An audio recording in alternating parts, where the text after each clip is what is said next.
Hey friends, if you encounter the issue where Excel files are opening in Notepad, then please watch this video. I will guide you through the resolutions. The first one is to check the file extension. Okay, so I'll give you one solution which will encompass all these three.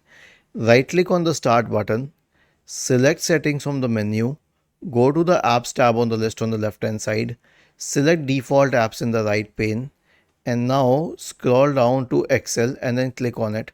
But Excel should be installed on your system. If Excel is not installed on your system, then it will definitely open in Notepad.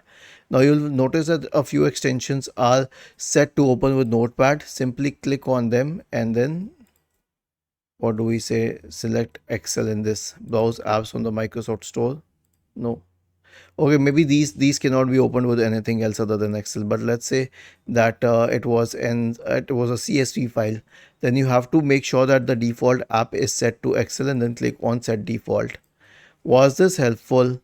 If yes, then please subscribe to the channel. If not, then let us know in the comment section of the video on how we could help you further. Thank you for watching this video and have a nice day.